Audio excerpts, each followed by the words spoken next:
everyone. Good evening. Saranai, blessings of the Noble Triple Gem. I would like to bring greetings to all the venerable monks and nuns and to all our lay devotees who joined on Zoom platform, and also to our friends who are watching us on Zoom, on YouTube and Facebook Live. Before we introduce our monks and nuns to our audience, let us pay our respect and homage to the Buddha by reciting Namo Tassa 3 times together. Namo Tassa Bhagavato Arahato Samma Sambuddhassa. Namo Tassa Bhagavato Arahato Samma Sambuddhassa. Namo Tassa Bhagavato Arahato Samma Sambuddhassa. I pay my respect and homage to him, the Blessed One, the Worthy One, the fully enlightened Buddha.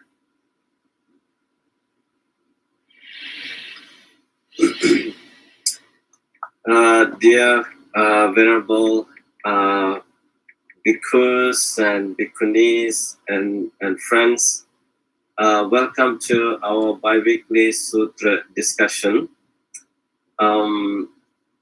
So last time, 2 weeks ago, we had a very interesting discussion and heated discussion regarding a question asked by the Most Venerable Bhikkhu Bodhi, the Vesak events, the birth, enlightenment, and the passing away of the Buddha that we celebrate on Vesak Day, whether it happened exactly on the same day in the month of May.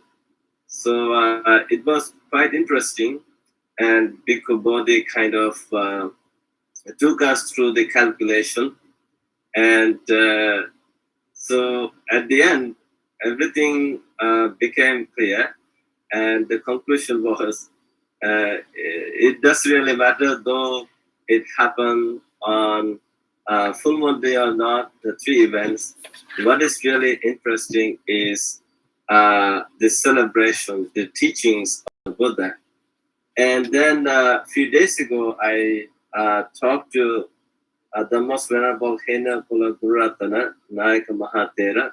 Simply, we call him Bante Ji.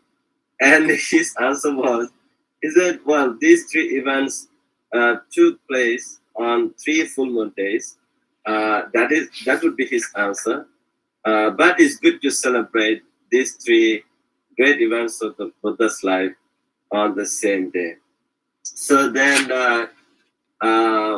he said that this time he was giving Dhamma talks on the topic of what makes the Buddha great, and he kind of asked me whether I could have the same discussion for this bi-weekly discussion. So here we are, and for today's discussion, we have the presence of Venerable Tudau from Florida, and we have Venerable Dhammadina from Virginia, and we have Venerable Saranapala Theru from Vancouver, and we have Bhante Kusala from Mississauga, Toronto. We have Venerable Horana Anuruddha Theru joining from Cambridge, Ontario, in Canada. We have Bhante Pevaratana joining us from Pittsburgh, USA. And we have Venerable Nalaka joining from California. Then we have Venerable Protocol Sumedha joining us from Ottawa. Then we have Bhante Jinananda joining us from, I think, Sri Lanka. It must be early morning for normally you live in Ottawa, but it's so happy to see you in typical. I think it's early morning for you, right? It should be now 4:30 or 3:30, something like that. Yeah. And then we have Venerable Shanta Sobana joining us from Los Angeles. And we have Bhante Varapanyo. Bhante Varapanyo, where are you? I am in Los Angeles also. Los Angeles. I know you travel a lot. So happy to have you today. And then we have few lay devotees who also joined us on Zoom platform. So today's topic is also very interesting. What makes Buddha great? This is an open discussion. I think we monks and nuns sometimes also because we follow the Buddha and his teachings, and we are disciples of the Buddha. So we have the tendency of talking about all the great qualities of the Buddha. And today, as we discuss on this topic, and I think we have to talk about how we personally see the Buddha. Why do we think he's a great human being, and what is so great about him? Maybe some special characteristics of the Buddha, some special qualities of the Buddha, and maybe we can tell some stories to our audience, particular stories that made the Buddha great. If you have engineering background, using your engineering knowledge, and how do you see the Buddha? If you have the psychology or neuroscience or science background, and how do you see the Buddha as a scientist, as a psychologist, as a neuroscientist, and what makes the Buddha so great? So this is an open question, and so I would like to throw this question to our audience, and whoever raises the hand first, I will let that monk and nun go first. So anyone who would like to begin, I normally ask Bhante Kusala to begin the discussion. If no one is raising the hand, Bhante Kusala, feel free to. Oh, thank you, Bhante. I was ready. What makes the Buddha great? The first thing that this is an amazing discussion. This is going to be an amazing discussion. What I meant is that the topic is amazing. It is open-ended, so I'm sure our venerable monks and nuns will have so much to share. To begin with, I thought I will say this unique statement by the Buddha. He said, I'm not the first Buddha who has come upon earth, nor shall I be the last. Yeah. So he said, in due time, another Buddha will arise in the world, the Holy One, a supremely enlightened one, endowed with wisdom in conduct, embracing the universe, an incomparable leader of men, the ruler of Devas and Maras. He will reveal to you the same eternal truths that I have taught to you. He will establish his law, which is Dhamma, glorious in the beginning, in the middle, and in the end.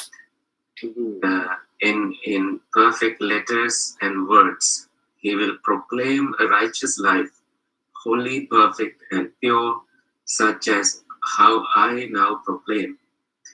His disciples will number many thousands, while mine number many hundreds. And then the Buddha's attendant monk, Ananda, asked, how shall we know him? The Buddha said, he will be known as Maitreya. So this is what the Buddha said, and this makes the Buddha great because he doesn't want to take the credits that he's the only Buddha appearing in the world. So he doesn't. I think that really inspires me that the world had a great Buddha, and he allowed to question him. Like in Vimansaka Sutra, he even tells us, how to examine any religious teacher, not just him. So that is brave of him to say such a thing. And let me bring your attention to something that we always chant. When we chant Itipiso Bhagava Araham Samma Sambuddho, the 9 qualities of the Buddha, in that we find Bhagava, the Blessed One. And then right after chanting the 9 qualities, we go to Swakhato Bhagavato Dhamma. That too connects with the Buddha, the Dhamma of that Blessed One.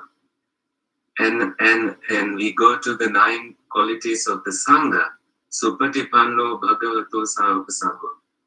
So the disciples of that Blessed One, that too connects with the Buddha. So there is a thread, kind of a connection of the Buddha, and there is Dhamma because of the Buddha, there is Sangha because of the Buddha. And I think that is so unique, and many writers, especially when they write Pali poems, they observe that connection and they go on to say something about the Buddha, something about the Dhamma, connecting with that first verse, and then to the third line, again connecting with the Buddha. So that makes it unique that, we always, prioritize the Buddha, and then we say triple gem, we say the Buddha first, Buddha, Dhamma, and Sangha. When we want to say, may you be blessed by the Buddha, so we always say something like, Buddha bless you. We take refuge in the Buddha first, and without him, there won't be any existence of the other refuges for us. So that makes the Buddha so unique, so great. And I think we can go on to talk about the 9 qualities of the Buddha, but I don't want to take too much time in the very beginning. I will invite this, open this, let other venerables speak. Thank you, Bhante. Yeah, thank you, Bhante Kusala, for your opening remarks regarding the greatness of the Buddha. And I think we have all these learned venerable monks and nuns who have the different backgrounds, actually, different training, education, who received education as who specialized in philosophy, psychology, engineering, and you, some of you actually joined the Sangha later on after great understanding of the Dhamma.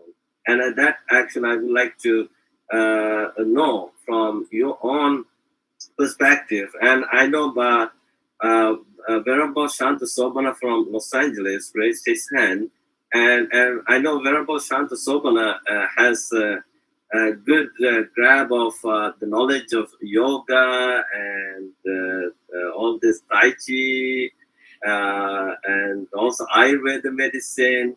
And I think you have a different perspective. Venerable Shanta Sobana, what do you say? So thank you very much, Venerable Sirs, and thank you for giving me this opportunity. So actually here, I want to give some different information regarding the Buddha, because regarding the Buddha, there are some informations we can find then by Buddha himself. He mentioned about the Buddha's qualities, and then after that all the enlightened masters explain about the Buddha's qualities.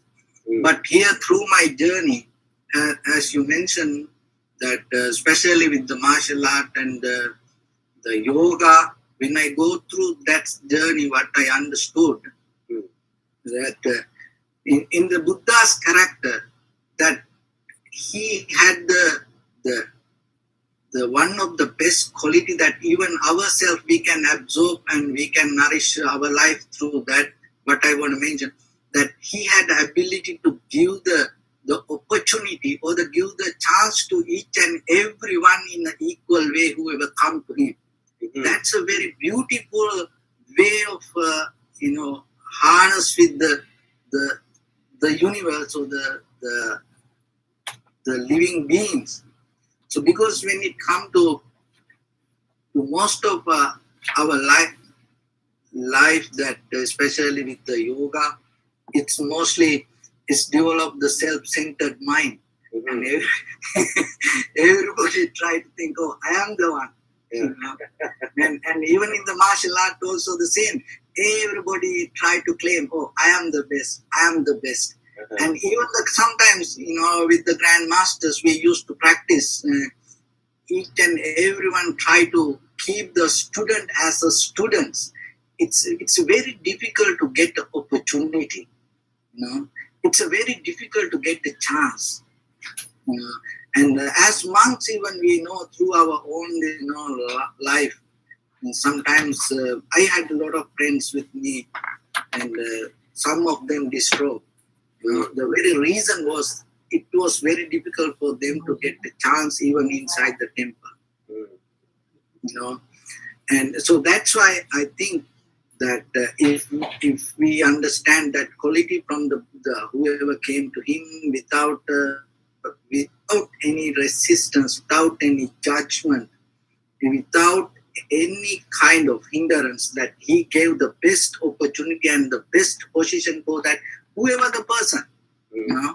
So I think that every day, and personally myself, I try to practice that quality. Whoever come to me, I always try to. It doesn't matter for me. I always detach self from the position whatever I hold. I always give the best position for that person to be. Because I learned it through this journey, and I understood how difficult it is, and at the same time I understood that how blissful that kind of opportunity, if anyone can receive. So that is one thing in personal. Every day I reflect on the Buddha's qualities, and when I see the character of him. Another thing is always that through the Buddha, even before he attained to the Buddhahood, that from the Siddhartha, when the day he left the palace, to his whole journey, there was something very special, and it always helped for me through my life. That was self-motivation. Without telling from anyone, that even just imagine that when he ready to leave the palace, it was his own decision, and no one told him, okay, you have to do this or that, kind of like that way. Even with the 5 ascetics, when he go through that all the ascetic practice, he understood this doesn't work for me, and then himself he used to take a decision. That self-motivation is a very important for today. Just imagine around the world, and we always need to push people and tell people, guide people, and try to always mention things to do even in day-to-day life. But when it comes to the Buddha's qualities, that one of the things that is in his personal life through his character, I always look at the self-motivation and giving the best chance and giving the opportunities for others. And I think that's the key word that you use as self-motivation. Without, I think, as we learn from the Buddha biography or the chronology of the Buddha, he received this self-motivation not only in this lifetime, from the time of the Buddha Deepankara, right? So Yes. he got motivated, and then he renounced everything. Then he said, okay, this is what I want to become. So that's a key word. I think this is a very interesting point. This is a great quality of a great human being.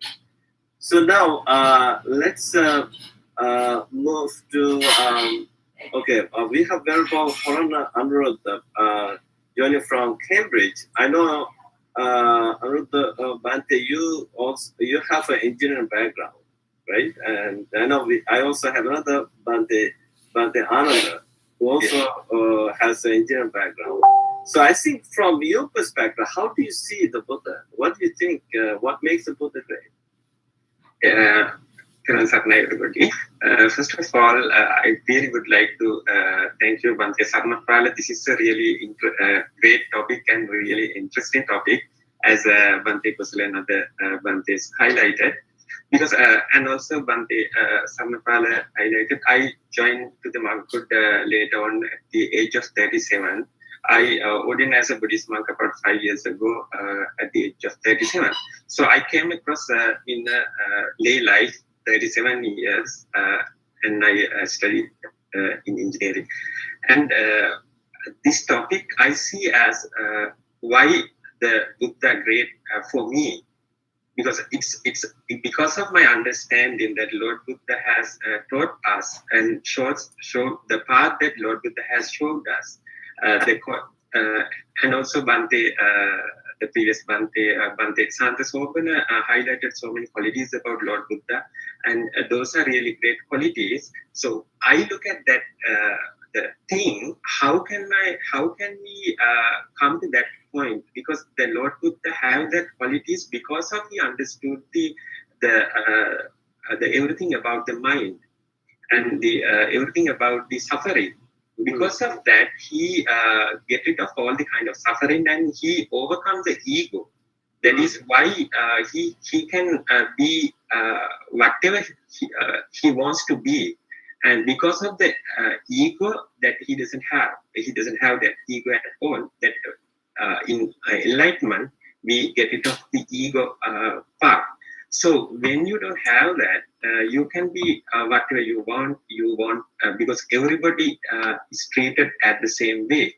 So when we look at the path, if you want to understand that thing, so that is why I treat as Lord Buddha as the greatest human being who ever lived. Because he explained us a way, because all the people who was looking for the moksha or the nirvana always trying to do a different thing, but Lord Buddha explained a different thing. So I will explain those two things in a while. So there are a few things that I can highlight in Lord Buddha's Dhamma. One is Ittapacchata Mula Dharma, that is we call Paticcasamuppada Ittapacchata.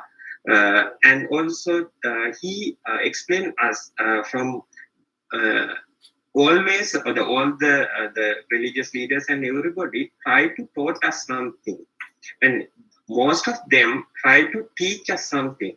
And we get the knowledge out of all those things. But Lord Buddha explained us a different way to understand everything by experience. That is, we call Satara Satipatthana or Satya.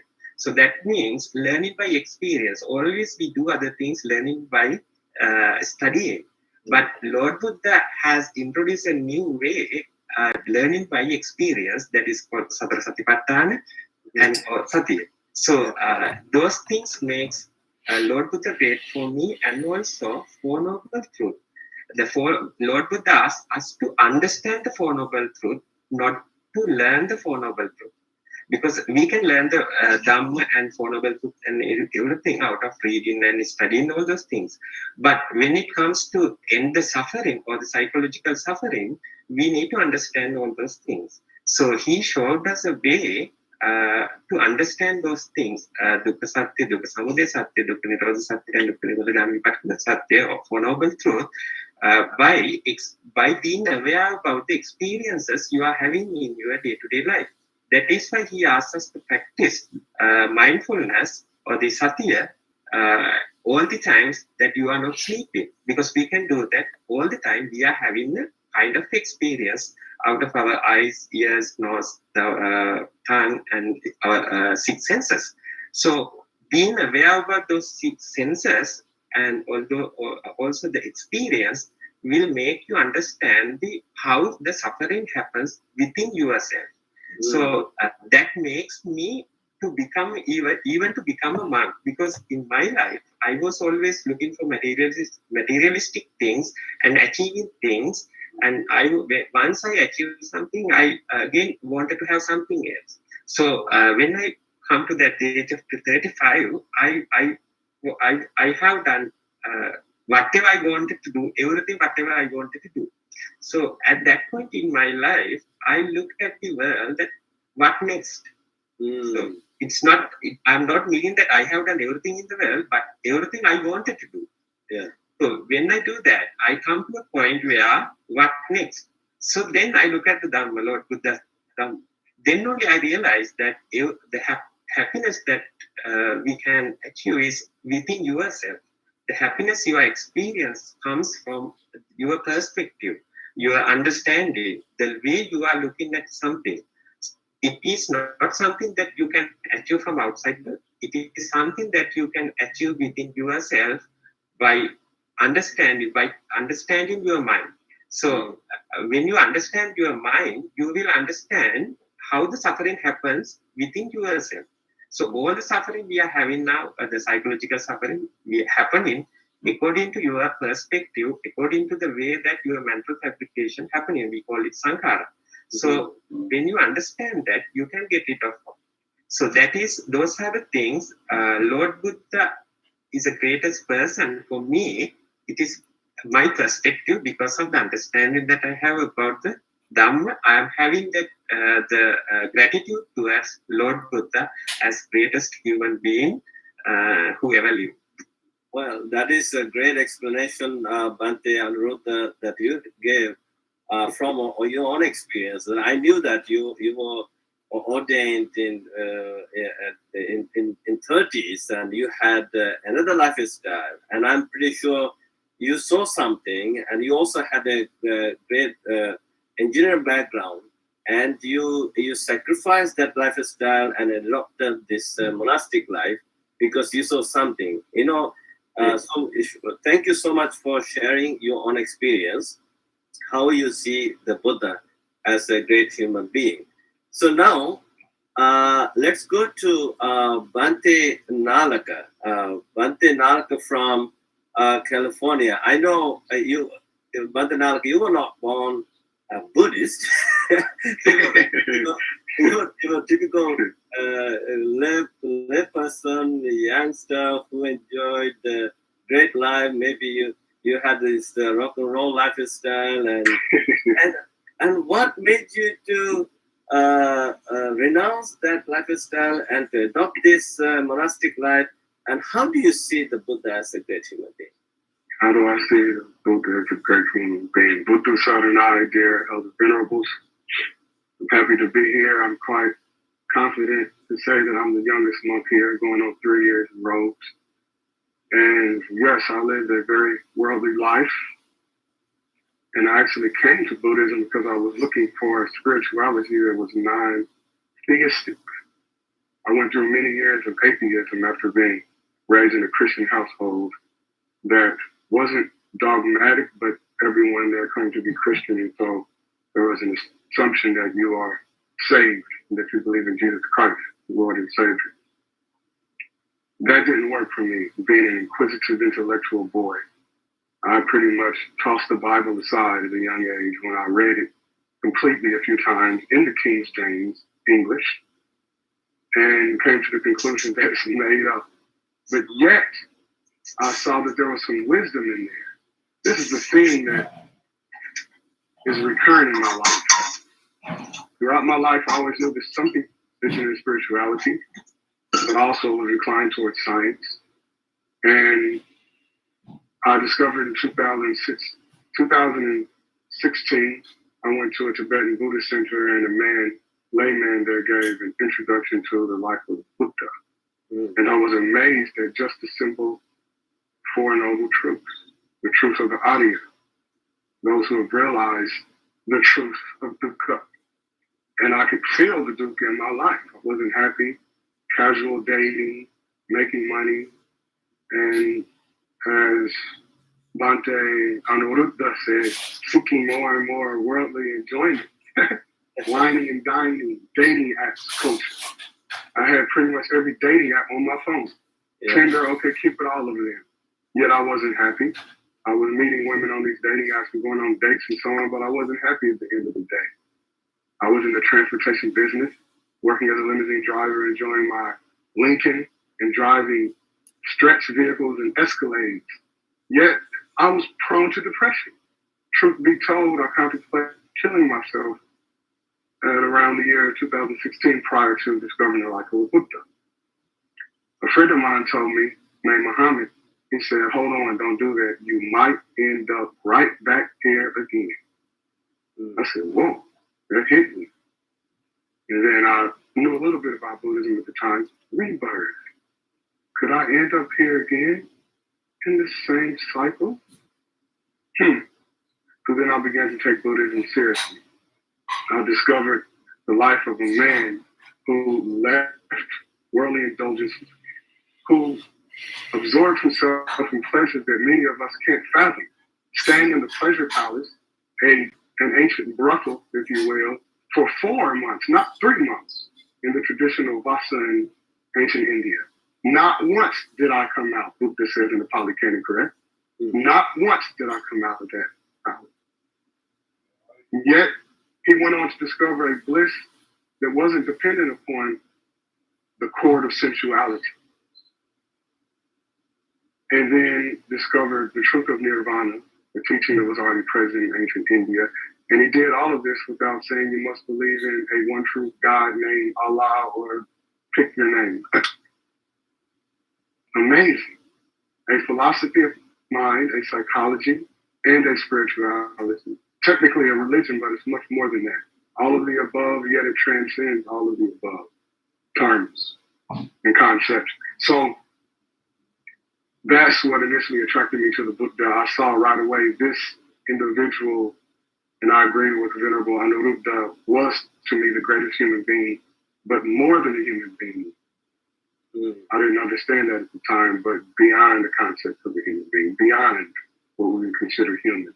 Yet, the teachings are practical enough to be accessible to all of us, even though clearly he was born with powers and abilities and a degree of willpower that many of us can't fathom. To be able to stand for a long period of time without sitting down, to lay on a bed of nails, to starve oneself to the point of becoming so skinny that you could touch a spinal cord by touching your belly button. To hold your breath until you reach the brink of unconsciousness. He tried all of these and decided that wasn't the middle way. That wasn't Patipada, Majjhima Patipada. So the doorway to Buddhism, to me, was acknowledging the greatness of the awakening one, Buddha Shakti. And it helped me coming from a background of atheism. However, I can see that if you're a Christian, if you're a Jew, if you come from Hinduism, there's something in Buddhism for everyone, because the essential practices are secular, pre-secular. Before the concept of secularism, you have these free teachings that only require ehi passiko, come and see for yourself. What happens if I sit down and meditate and stop identifying with my thoughts, stop identifying with my desires? Then I begin to chase liberation. If I live with this, I become completely liberated. To be completely liberated is the greatest thing we can do as human beings. So that's what I feel inspired to share. I think Venerable Treedown wants to say something, so perhaps. So, Sadhu. Thank you for sharing your experience, Venerable Nanaka. I know there was something that triggered you to choose this path, and you have actually studied not just this tradition, even the Vajrayana tradition, Mahayana tradition. You have teachers from all traditions. So thank you for sharing your experience with us. And also, I would like to acknowledge the presence of Venerable Tenzin Lama Dakwa. I think he just turned off his video. Here we go. Lama Tenzin Dakwa, thank you for joining today's discussion. I think you also have something to share with us and how you see the Buddha. What makes the Buddha great. But I will get back to you later. Now let me go to Bhante Ananda Kalubovila.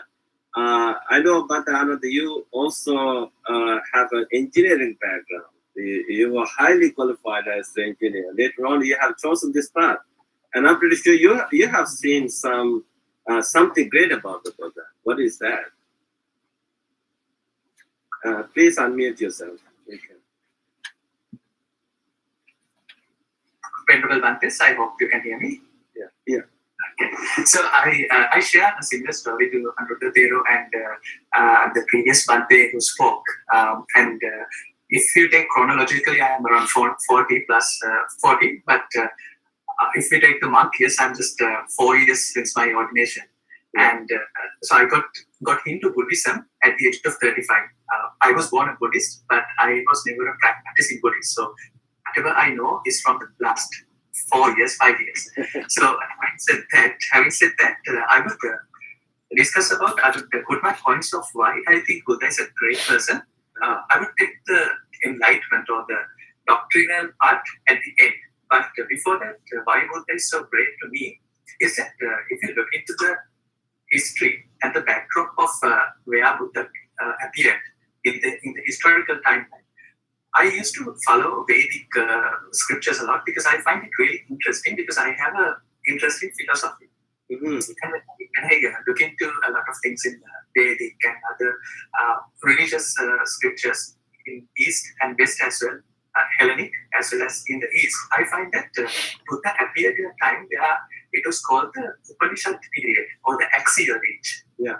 Upanishad period has been an enlightening period, and it has not just an enlightening period for a couple of days, but it has been evolving for 1,000 years. So 1,000 years of a lot of philosophical debate and doctrine and discourse is a lot of philosophical backdrop.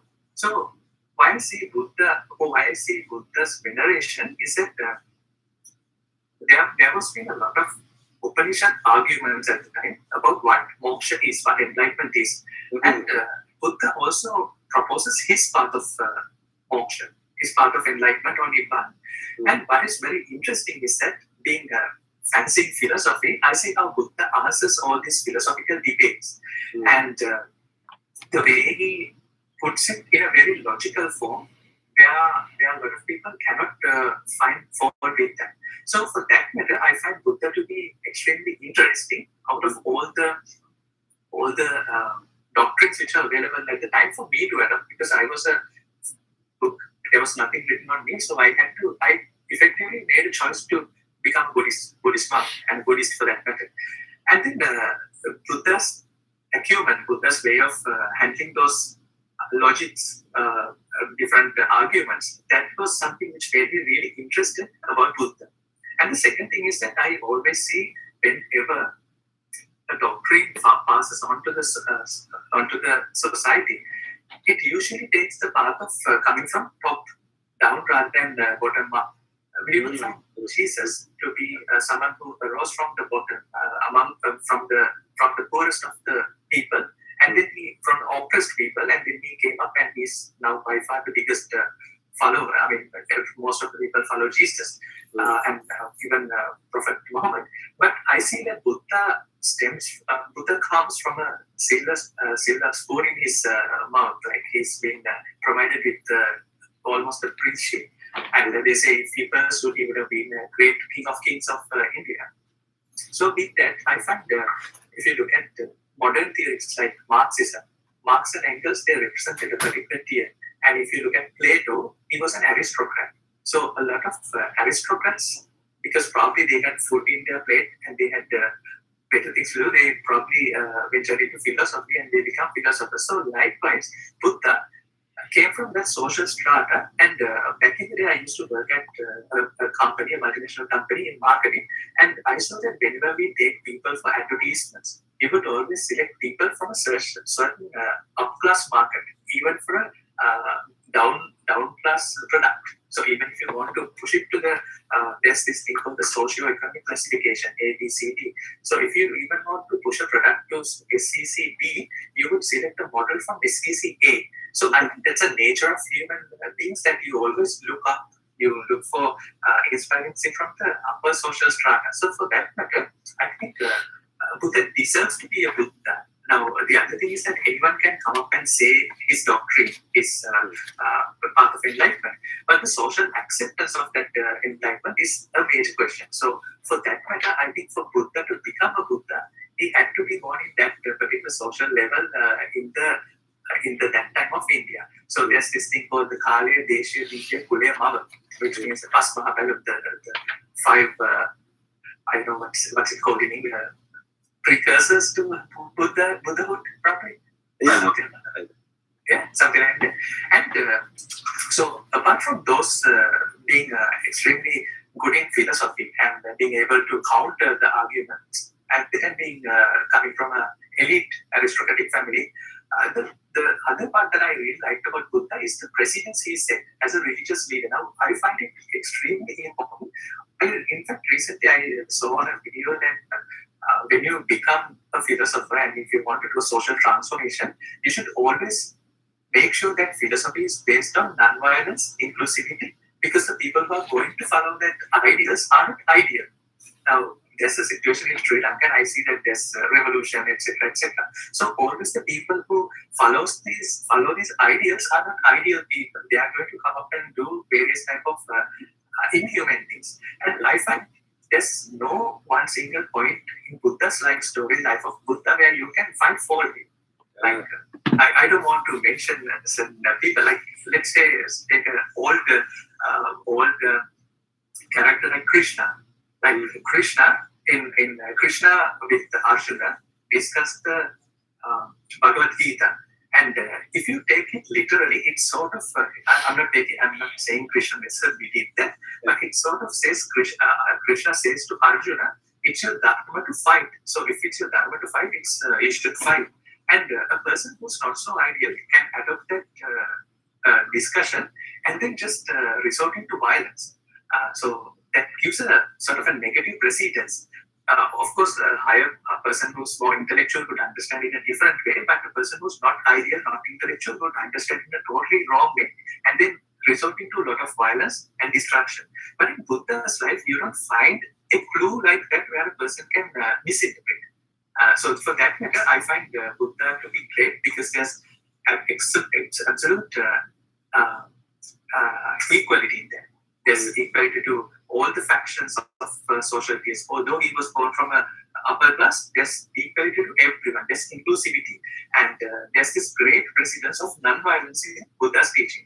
And a fourth point would be that I find Buddha to be, this is something I fancy. I always fancy people who make social revolutions in a good way, of course. And in doing that, it to become less harmful to the entire human population. So Buddha has been a social reformer that I find a very interesting thing. He has been an equalizer. Like when there's too much of capitalistic ideas, you need a little bit of socialistic ideas to balance it off. So when people were after desire, Buddha comes and say, well, there's an opposing path. Like the previous one, this was saying, even including me, that we were going in life looking for materialistic desires. But then there's another path which is opposite to that. So that is a social reform. Apart from that, Buddha opens the Dharma to everyone. His discourse to everyone, where it was only at the time was a elite activity. Doing philosophy, even in Hellenic, even in Chinese, even in India, it was an elite activity. But the poorest, most oppressed people like Sunita Soparkar, they came and adopted Buddhism. So I find for that matter, Buddha to be a great equalizer, a social reformer, speaking from a sociological standpoint. And I will make the last point why I personally adore Buddha is because, like I said, until age 35, I even had my status on Facebook as an atheist because they did not have agnostic as a religious belief. So I was an agnostic person. I have been exposed to a couple of religions, Catholicism, Jehovah's Witness, Hinduism, and Buddhism. But I did not want to pick any of those things because I had a perfect life. I was happy. My life was good. I had my materialistic things and I was enjoying, but it did not. None of them allowed me, answered me the self-actualization question. So I did not want to effectively brand myself as a Buddhist or a Catholic or whatever. But then I found this great quality. Buddhism stems from the point of agnosticism, which means that instead of trying to push a doctrine to you, push a belief system to you, or push an axiom to you, Buddhism or Buddha asks you to look at your belief system. So I find that is very interesting that every religion that you want to adopt comes with an axiom or a belief system that you necessarily have to adopt. But to me, given that I was not a proper Buddhist, although by name I was Buddhist, it came out really well for me because I did not have to start believing in something, but I could see and I could experience, and then I can adopt it if I want to. So for that matter, I find Buddha to be a great teacher, great person. Well, yeah, this is a great explanation about the Ananda. I really love how you presented, from your own experience. And the axial age, the 6th century BCE was, of course, it was truly an axial age, where we can see in today's version, we can see it was a kind of a spiritual supermarket. So in that spiritual supermarket, there's two more venerable before I start speaking. So just listening. It's a whole panel of Buddhist scholars. Come and see. He gave an open invitation. Come and see. And this is what I have become. This is what I did. These are the steps I have followed. So if you want to be like me, and then you can have the freedom to follow that path. I think this is the interesting point that you have brought up. Thank you so much. And next, let's go to Bhante Jinananda from Ottawa, but he's on a visit to Sri Lanka. So it's early morning for him. Bhante Jinananda. So take on today's topic. What makes the Buddha great? Greeting to all venerables and those friends who join with us in this platform and also through YouTube and Facebook. Thank you, Ven Saranapala, for this opportunity. Since two more monks has raised their hands, I showed my explanation on the topics, and one of the interesting I found to make the Buddha great for my experience is that he came with a plan and he accomplished it as he thought. If you look at the triple anniversaries of the Buddha, simply you can see that as soon as he came with a plan when he was born, and it is uttered like with the words that Aggu Hamas Vilokas and so forth.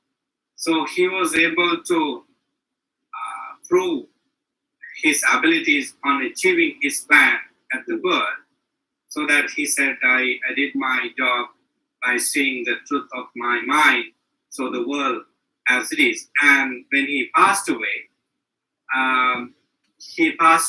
with a person who accomplished everything. So if you look at his entire life, he was sort of a person or individual who actually worked according to a plan and accomplished everything. This is great for us. I know, Buddha could be appeared to many people as the way people thought about.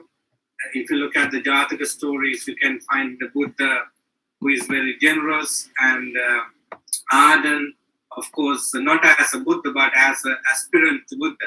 And if you look at the discourses, the Buddha you see is different from the Jataka stories. And if you look at the folk tales and the philosophical aspects, so Buddha could be appeared to many people in different ways, depending on the context they take as well as their experience. This is how magical this great human or a Buddha actually, it is amazing. So what makes the Buddha great could be understood what he did for attain to enlightenment, because the Buddha himself said about his life based on what he did previously to his enlightenment. So if you look at the biographical suttas like Arya Pariyesana Sutta and also Satchika Sutta, he himself said that this is how I came to the Buddhahood. So what I had been doing was not something else, and like you, I was struggling. However, I found the truth of true struggle. So I think for people like us, it is really important. So Buddhahood, and after attaining the Buddhahood, what he was doing is perfect. But we need to follow the Bodhisattva's life, especially from the time he was born to the attainment to enlightenment, because it's a mixture of everything. So I think when we look at the topic, what makes the Buddha great, we can understand those important statements of the Buddha. Finally, I just want to say this Dhammapada verse because it tells who he was. He said that Sabba Bibu Sabba Vidu Hamasmu Sabbe Sudamme Swanupalito Sabban Jaho Tan Akteo Vimutto Sayang Abinyai Kamuduseyum. This says that what he was doing and what he did actually, I have overcome everything. I know everything. I have detached from everything. So when he said that I have overcome everything, that means all the defilement, all the problems, all the issues that he was facing. So he overcame all these things. When he said that I know everything, of course, he is a very intelligent, genius person even before he came to the Buddhahood, but he confirmed his knowledge about everything at the attainment to enlightenment. So he said, whatever we need to follow and attain enlightenment. And he detached from everything, which is important. When you release yourself from all the bondage, you are a person who experiences that liberation. So it comes to us when we detach. So he said, I have given up everything. So in order to experience the pleasure and happiness of life, we cannot do it with everything in our hand. So we have to give up them. So he did it, and he tells us to do the same thing. So finally he said, I have liberated from all kinds of troubling issues, which means he attained enlightenment, having completed the Four Noble Truths by myself. So I am here as the Buddha. So his statements are very clear, as one of the Venerable says, is a very good example story. He didn't say anything without experiencing them. He experienced everything and said to disciples to follow. So that I think we are not in a position to talk about every aspect of the Buddha's life, but we are very much in the topic to discuss certain things about what make him great for us. And I think this very fact brings me joy and happiness, and that's called Shraddha. I think we all need to follow him just to make ourselves happy. That's all I want to share, because a lot of monks are waiting to share their insight of the Buddha. So thank you, Bhante Saranapala, for this opportunity. Yeah, thank you, Bhante Jinananda, for bringing that up, because you actually brought up a very interesting point. How even today, if you read most of the books, modern books, they are telling a story, a personal experience, and actually, I think knowingly or unknowingly, people got into this storytelling from the Buddha, maybe. If you read a book today, they say, okay, this is what I have went through. This is the kind of lifestyle I had. And they're trying to show the self-transformation. That self-transformation, the method, was first taught by the Buddha in the history, I think, according to my understanding. I don't know, maybe someone else can say something else too. So maybe we can discuss more about this later. So let's go to Bhante Premaratana from Pittsburgh. I know Bhante Premaratana, you are not only a Buddhist monk in the Theravada tradition, but you're also an academic. You pursued your studies up to your PhD in religious studies, and you're lecturing. So how do you see, like as an academic, how do you see the Buddha? What makes the Buddha great? Yeah, my reverential greetings to all the monks and the nuns, and it's great to be part of this wonderful discussion. Yes, Bhante, when fortunately, we have a lot of discourses of the Buddha.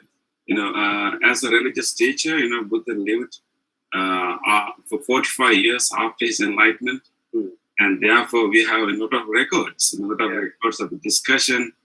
And interestingly, there are also direct statements of the Buddha about his life. He has explained how he came to the realization that he got. And so we are very fortunate to have them.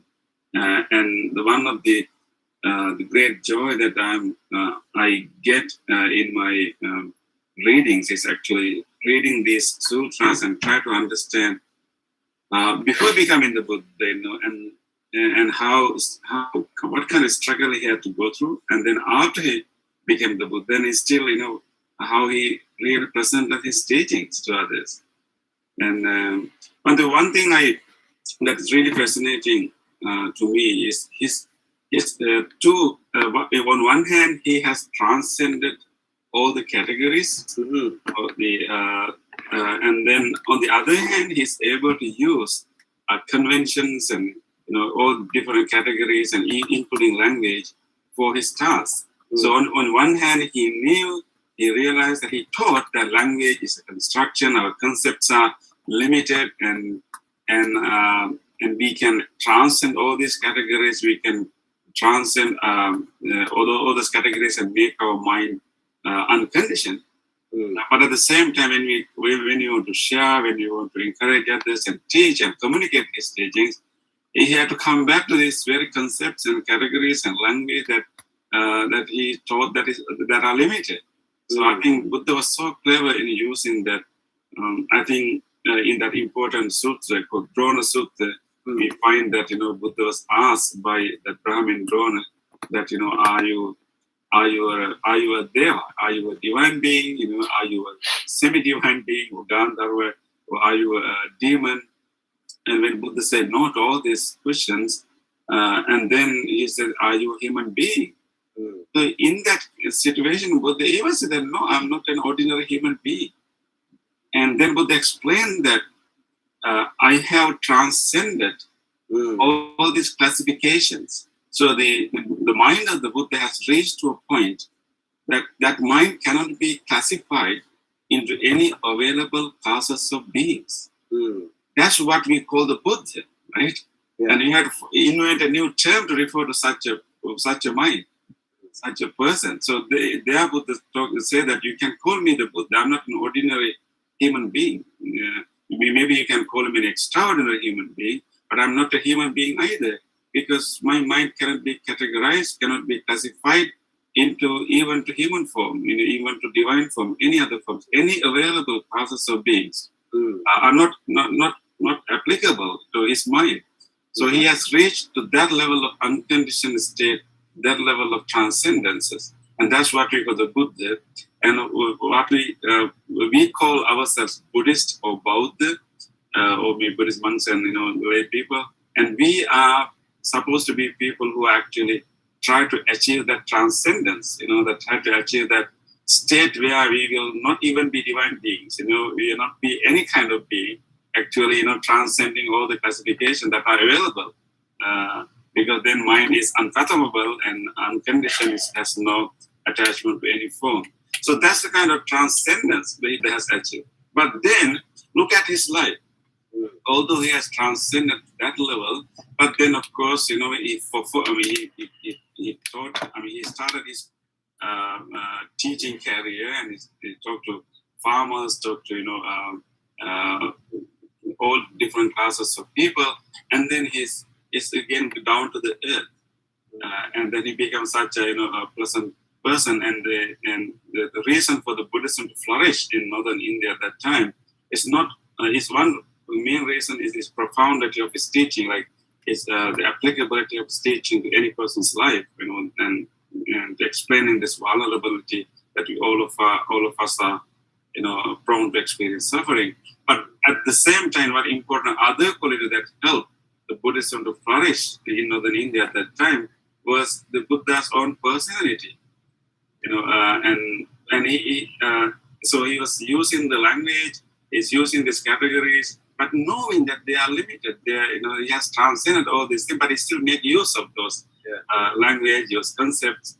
And so one important example would be that King Pasena the Kosala, one of the Buddha's friends, and he and then of course we find that other people like Sonadanda, other Brahmins, who were close friends with the Buddha, and they explain the nature of the Buddha, how Buddha interact with society, and how he trained disciples. So there, I like to share with you the few things that they told about the Buddha, the way that the Buddha's social life.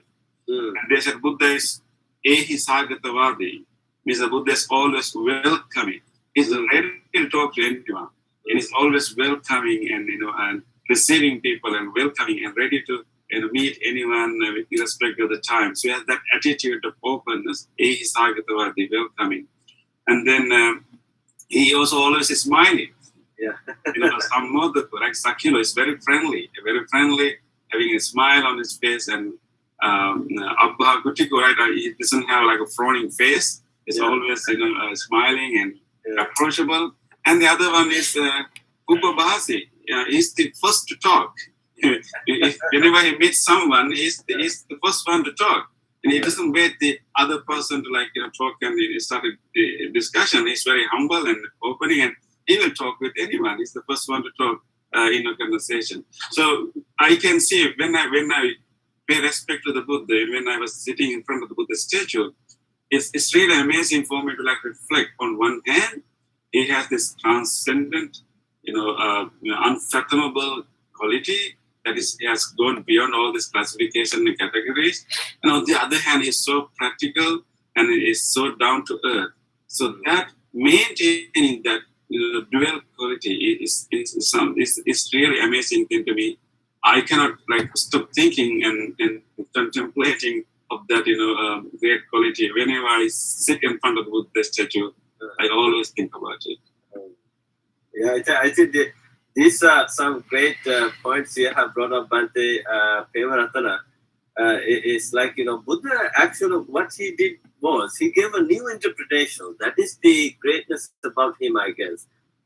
Even the term Buddha, Arhat, the karma, dharma, these were prevalent words at the time. And then there's a Buddha. He said, "Okay, you can call me the Buddha. Why you can call me the Buddha? Because the weaknesses that normally everyone has in myself, I have removed those weaknesses, and that's why I'm called the Buddha. So those weaknesses are seen or found in other beings like Brahma, Deva, Yaka, Gandharva, and that's why he said you cannot identify me as Deva, Brahma, Manusa, or Gandharva. And then he gave the reason why he calls himself the Buddha, because he removed those weaknesses. And also those 3 points that you have actually probably so interesting, like Buddha is so welcoming, smiling. He's the first one to talk, right? This is the great solution. I think, we see, maybe we have inherited those qualities from these teachings, and we can see this, we put that into practice, and you can see how people get so much attracted to you. When you welcome someone with the biggest smile, and when you say, when you become the first one to say hello or good morning, good day, people love it. But people nowadays don't like to talk to other people, right? So they wait, they are waiting to be, they wait other person to start talking. Yeah. This interesting point you have brought. Thank you so much. So now let's go to Venerable Trudeau from Florida. Venerable Trudeau, I know recently I have seen a little video clip how you even went to a gaming center shop and you broadcasted something talking about how the mindset. So I found that very hilarious plus interesting and very profound. So you as a young American Buddhist monk, how do you see the Buddha as great? Mhm. Salutations to all the most venerables and bhikkhus, bhikkhunis, and aryas that's present here today. So, so first and foremost, I think everyone here, if you haven't seen my YouTube or TikTok, I have all sorts of ingenious ways to reach young people and to spread the teachings in a way that they can understand clearly and to be curious into the teachings of the Buddha. And so you will often see me in a Walmart or somewhere that is very American-like settings and talking about nirvana and enlightenment, especially connecting video games and enlightenment together. So I invite you guys to get really curious to look at it. The Buddha was a great man. How is he great? Well, you look at his patience, his level of patience and endurance in his life. And we look at our lives, what we're going through. And sometimes lay people say, it's unbearable. I've lost my whole family to COVID. Why are all these shootings happening? Children are dying. There is injustice. There is pain, sorrow, lamentation everywhere. And it seems like to no end and no breaks in between about what is going on. On YouTube, anyone can just put in the word shooting, and you realize that every day there's about 3 shootings across America. So what does that mean? And of course, these are things outside of us. When we look at things that is inside of us, when we see directly what we are going through ourselves as human beings, we see that we have our health to take care of, bills to pay, children to take care of, and so on and so on. And when we look at the shrine in our homes, when we go to see the Buddha at a monastery, and we look at him, and we reflect, and we humble ourselves in paying reverence to him, we realize that the beginning of his life, he endured with one of the greatest losses any human can ever experience was the loss of his mother 7 days after he was born. Reflecting on that alone, one closes one's eyes and imagine if we were to lose our mother, our caregiver, 7 days after we're born. That alone is unbearable to just think of. We reflect in the middle of his life, and we see that after his enlightenment, he just, listen, had he not fully gained full enlightenment, one could say it was really rough if he had not gained enlightenment. But he dealt with it very skillfully, including getting political. A sangha that was getting rowdy, with monks that is breaking all 10 precepts. He had to be stern and disciplined with them. And of course, towards the end of his life, you see that he dealt with old age, decay, disease with his body. And that is what's so impressive about him, is that he led by example, and he is proof that a human can in fact achieve full enlightenment in this lifetime.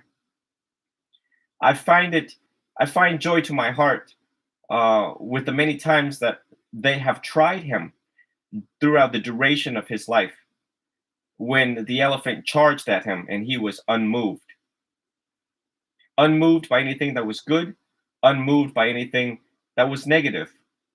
And how if we emulate that into our lives, and the many things that happen in our lives when we go to work, at home, or school, and people call us names, and you are this, you are that. And when they do this to us, when they shoot bows and arrows at us, how are we going to respond?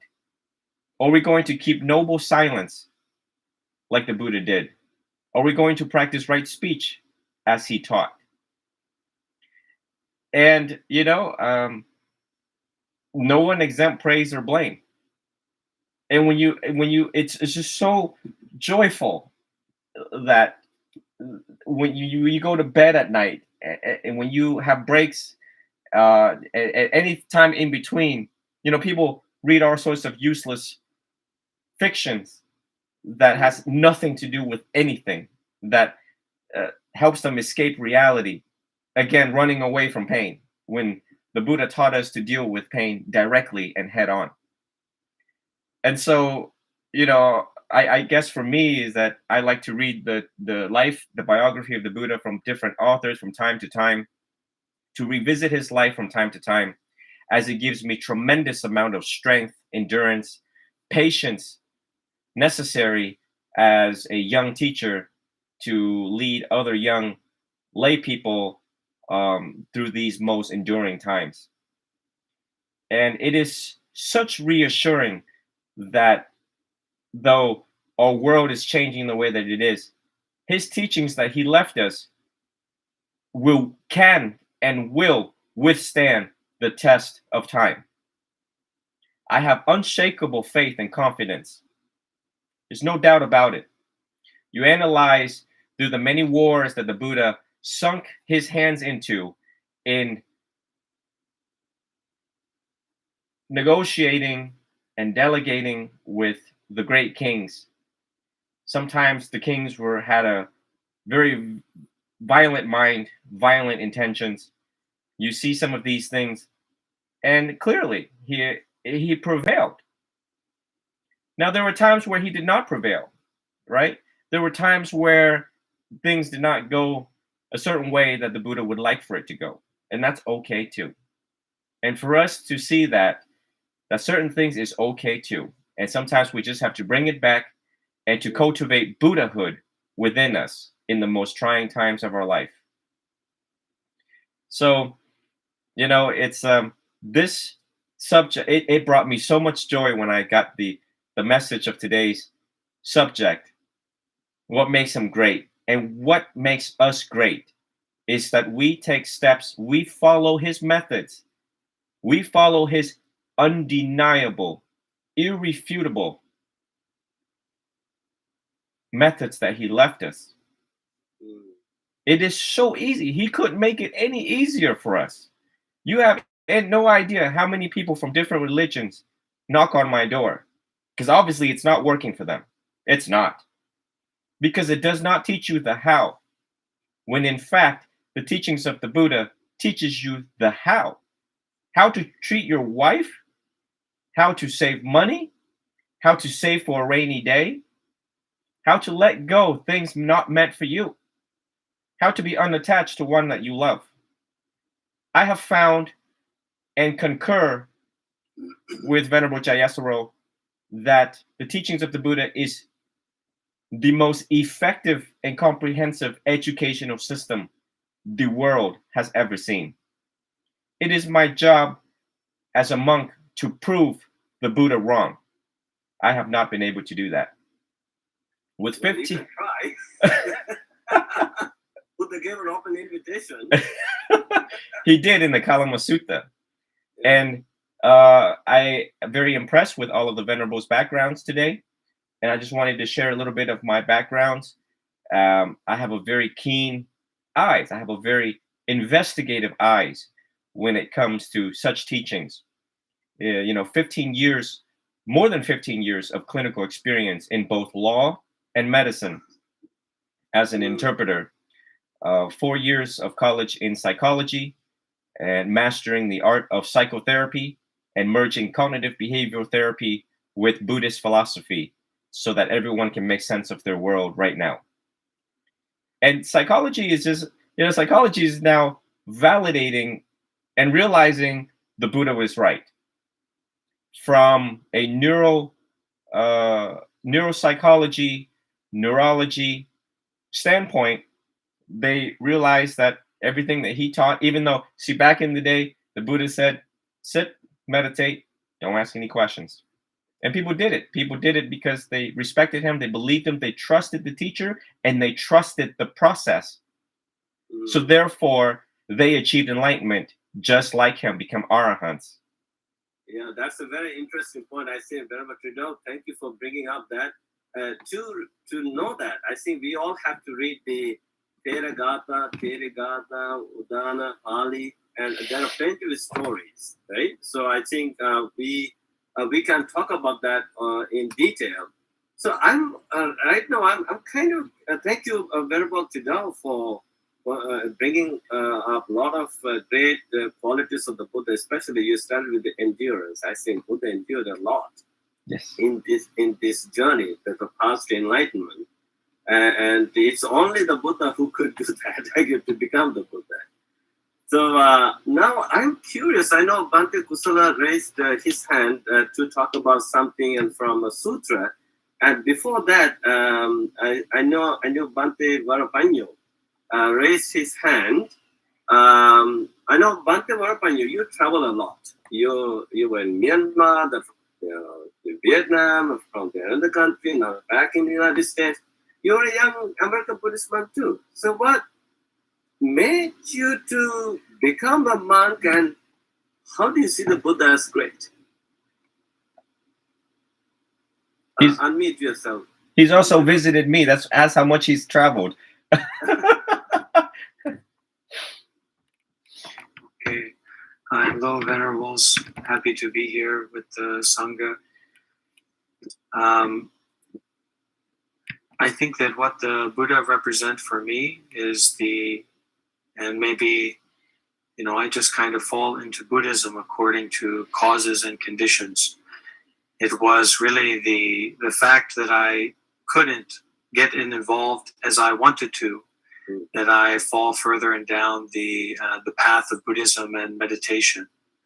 It's kind of falling into the good trap of skillful activity, the good trap of sila, samadhi, and panya. And that was this kind of mouse of myself that was looking around for the cheese of ending suffering, for my suffering to come to an end. And I was lucky enough to get caught in enough traps where I made some progress, some success in freeing my constant desire and fear-based activities. So I think what the Buddha represent for me is the capacity for complete compassion and complete wisdom that is non-conditional. So while other religions have this kind of idea of ultimate compassion or ultimate wisdom, it is coming from some kind of higher being. There might be a sadhu or a yogi who has this ultimate compassion or wisdom, but it's because they got it from Krishna, or they got it from Jagannath, or they got it from some Hindu higher being, higher entity. And the same with, liberation or freedom in Christianity.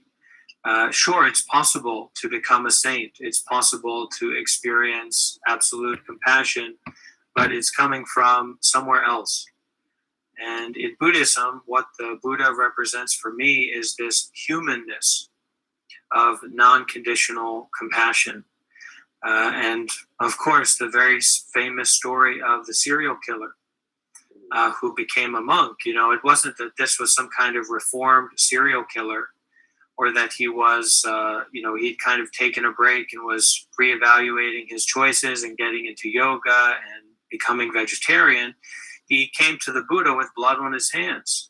He came to the Buddha in absolute evil, absolute hatred, absolute violence. Just came from butchering men, women, and children in the village down the road. And now he's going to come and butcher the Buddha. And similar to how the Buddha stops this elephant with his compassion, stampeding elephant, stop with his metta. The Buddha also accept and embrace this marauding killer, the most evil that you can imagine. And sure, the Buddha expressed some kind of spiritual power at that time, but that's not really what the story is about. The story is about the Buddha's compassion and the Buddha's ability to non-conditionally express wisdom in any given situation. So that's what continues to inspire me and kind of invigorate me on my path, is that that this is a human capacity, and that in some way, even the Buddha's enlightenment is something special, but it's a matter of waking up. It's a matter of seeing the truth. And the truth is something that we can't really avoid. We can't really cover up or change.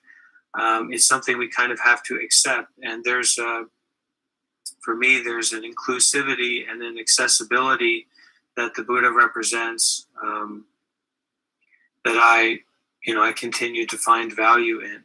And so I continue to follow the Buddha and this limitless humanness that he can represent, or this capacity that we as humans have.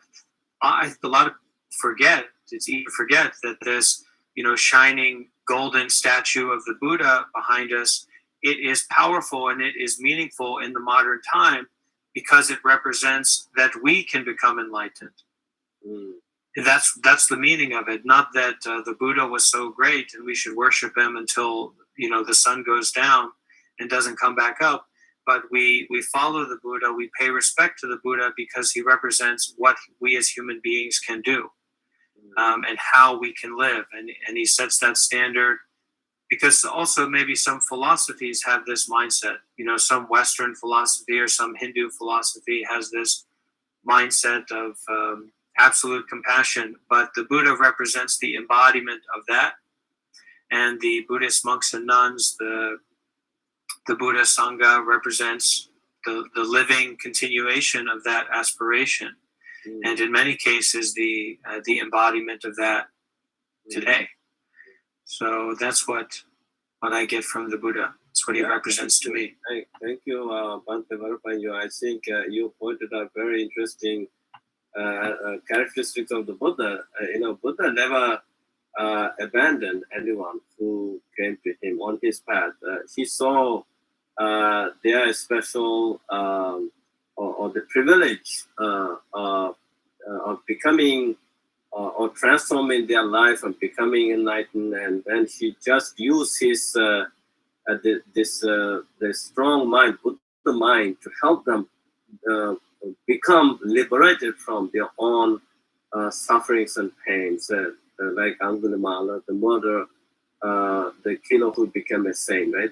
That's an interesting characteristic of the Buddha. So I think we can learn so much from there. And I think we just have 5 minutes to go. And I know Bhante Kusala has something very interesting to talk about. And I'm also kind of curious. We have a Tibetan monk, Venerable Lama Tenzin Dakpa. I know. How do you see the Buddha in that Vajrayana tradition? I know you highly regard the history of the Dalai Lama and the Karmapa and other teachers. And in Tibetan tradition, in Vajrayana tradition, how do you see the Buddha? Good evening, Venerable Ven Saranapala. Thank you for inviting me to this group, and also I would like to send my greetings to all the venerables here. And I'm extremely happy to see all of you here in Zoom, and also giving me this opportunity to speak. So, well, as we all know, the Buddha is an enlightened being who achieved every single quality and who managed to abandon every faults and mistakes. so that we call it enlightened being. But in other hand, I would like to consider that as the best human being, the perfect human being. So that tells that when a human being practice the right path, that you can achieve the highest level, the best human being. That's what I consider what Buddha achieved. And of course, we do have different explanations of what is his qualification and what is his wisdom and limitless compassion and loving kindness. Those are all unique to any other religious leaders. And yet, Buddha himself always say that don't accept my teachings just because I am a Buddha or I am Prince. He said, as a goldsmith tests the gold, so you first listen my teaching and examining, and then if you find truth in it, accept. Otherwise, you don't have to. So, and also he says, sages does not wash away unwholesome deeds with the water, nor do they remove suffering of sentient beings with their hands. And neither do they transplant their own realization into others. It's by teaching the truth of suchness that they liberate beings. So Buddha is somebody who actually teach the truth, So that's why we all know the Four Noble Truths: truth of suffering, cause of suffering, truth of path, and truth of cessation. Basically, these are all truth. He just, merely say that listen to the truth and practice the truth. He did not say if you believe me and you respect me, then you will liberate, And so that's why the Buddhists, and Tibetan Buddhism, and I think all the Buddhism, we believe so much into karma, karmic cause and effect. That's, I think, one of the unique things that Buddha's teachings, because in this world there are many religions, and most of the religion believe that there is a creator, an external God. But Buddhism, we do not believe a God that has a power to create everything. We do believe, in Buddha's teaching, he says, everything coming from its own cause and conditions. So that's why what you have done, it's a cause for what you have, and what you're doing right now is a cause and conditions for what you're going to get in the future, So that's why he talks about interdependent originations. I think these things makes Buddha very special. And also, I don't want to just take too much time because we don't have much time at the end. At the last, and he said, every sentient being have the potential to achieve enlightenment, just as I did. Yeah. So his last word, he said, he told his disciple, told the world that Prince Siddhartha came and who practiced the Dharma and he meditate 6 years, then he achieved enlightenment, and then he passed into parinirvana. So these things actually have very special message. So Prince Siddhartha was he was a prince, but he was just an ordinary being, I he think did not use all these wisdom and qualities, but he studied. So therefore, we are just as a Prince Siddhartha. If we practice, we can achieve Buddha.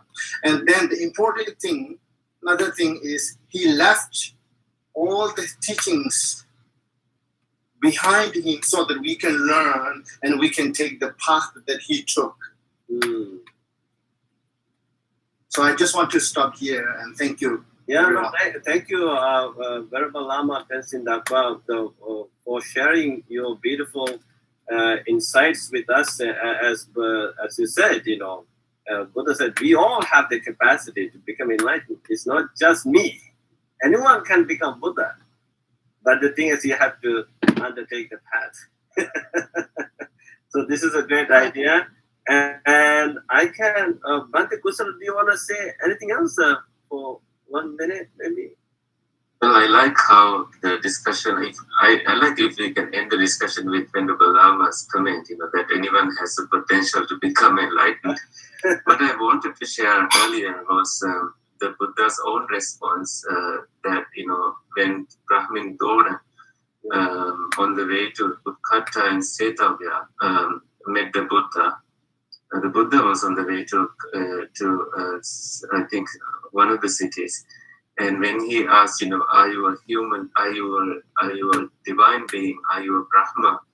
Are you a human being? Are you a Gandhabha, which is a divine musician? At that time, the Buddha said no to all of them. And he said, I'm not even a human being. So the Brahmin Drona was confused, who are you? At that point, the Buddha said, I'm like a lotus, unsmeared by the mud. I'm called the Buddha to the world. So when his cousin Devadatta wanted to be the Buddha, we could see that, without having those qualities, you aren't becoming one. You are not going to become the Buddha. And sometimes people say the Buddha taught some stuff negative like suffering. But I think we need to say that Buddha never said life is suffering. The Buddha said there is suffering in existing in the cycle of birth and death. And he showed happiness and the highest happiness to the world. And that is how I see the Buddha. Thank you, Bhante. Yeah, thank you, Bhante Kusala. I think the greatest contribution the Buddha made to the world, even today, the scientists and doctors are following that method, the Four Noble Truths.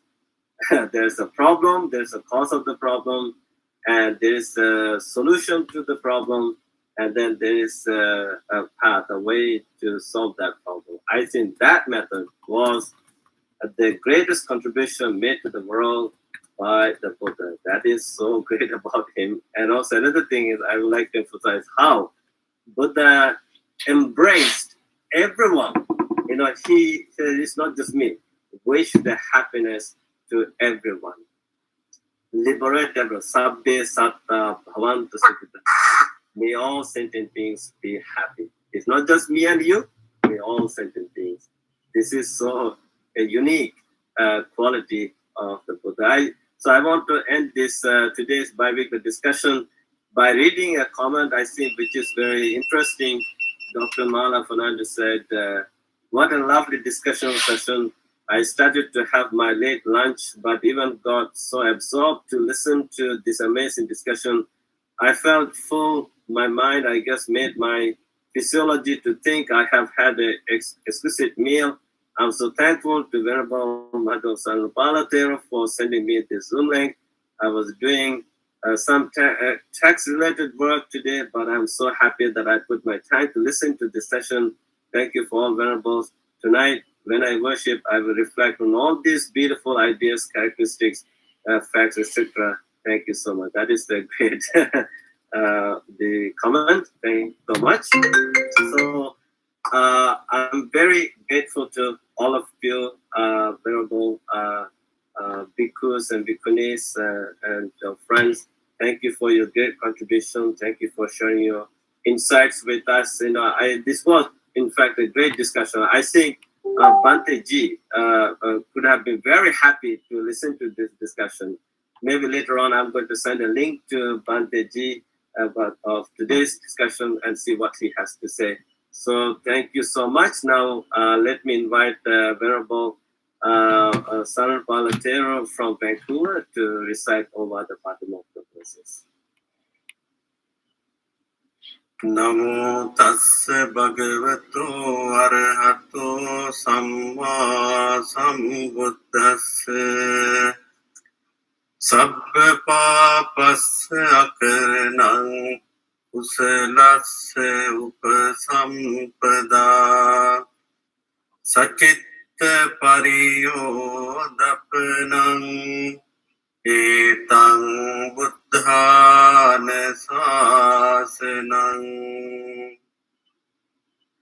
kanti paramang tapoti Paramang vadanti Buddha Nahi pabbagito parupagati Samano hoti parang vihetayanto Anupavado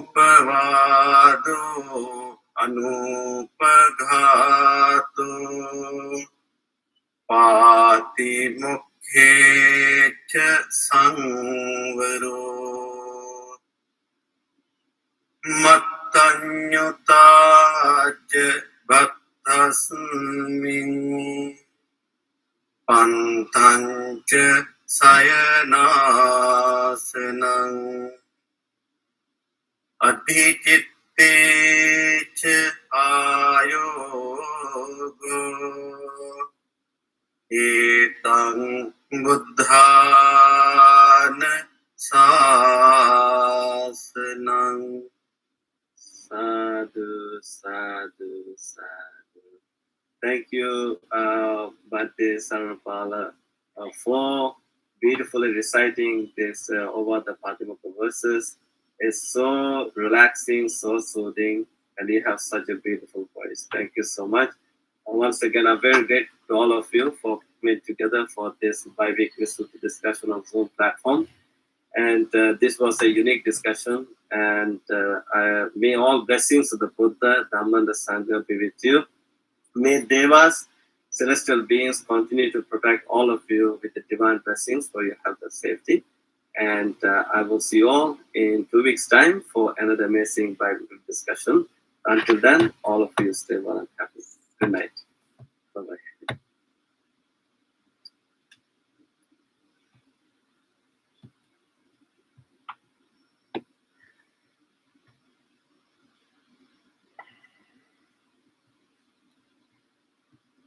So that was a very profound discussion about what makes the Buddha great.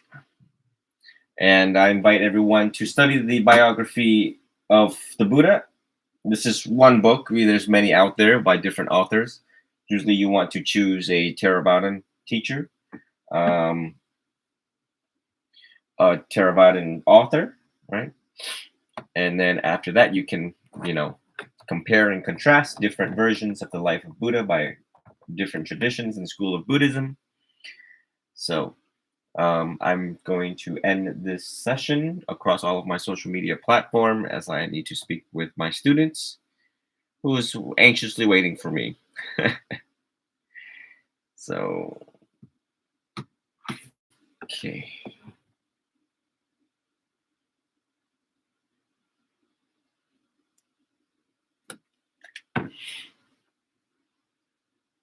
And everyone on Instagram or TikTok, if you're interested in a library of teaching, you can visit my YouTube. There's a whole library of teachings on there that I've given previously. But I'd like to thank all of you wonderful listeners for joining us today.